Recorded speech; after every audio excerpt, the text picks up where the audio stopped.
loida berloida Jesus beloida bajangga berloida bernyuri loida behangay kasyando berloida berloida Jesus beloida bajangga berloida bernyuri loida behangay kasyando berloida mitelenuk du telokogoy nyuri ko nyamdu mi chẳng cha có đưa có con nhìn cô cho con tim riêng mẹ chỉ so cả quy đờ bên người co thế là nước du thế là có gọi nhớ có nhám du mi chẳng cha có đưa có con nhìn cô cho con tim riêng mẹ chỉ so cả quy đờ bên người co berloida Jesus beloida bajangga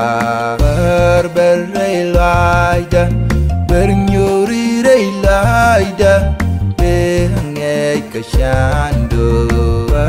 berloida berloida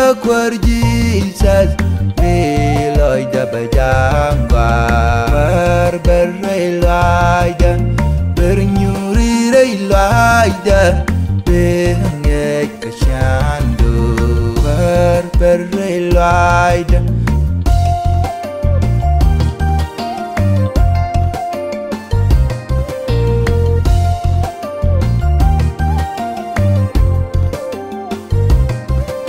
kunyal gweyo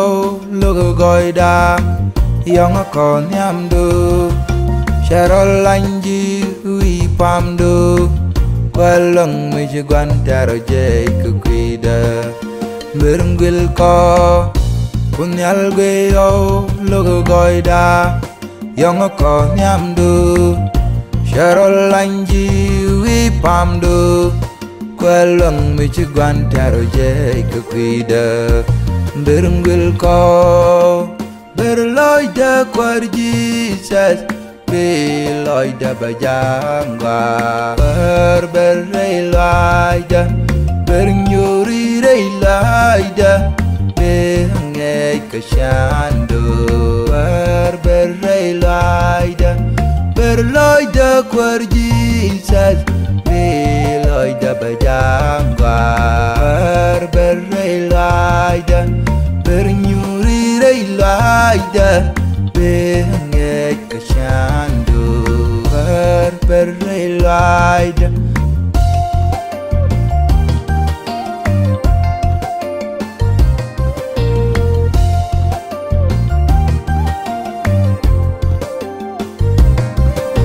ejin ko da rering ni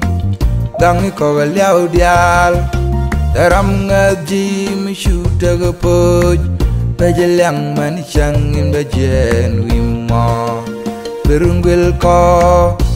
ejin ko da rering ni dang ko liao dial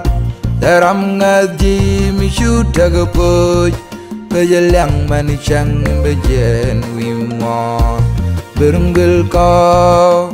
berloida Jesus beloida bajangga berloida bernyuri loida behangay kasyando berloida berloida Jesus beloida bajangga berloida bernyuri loida behangay kasyando berloida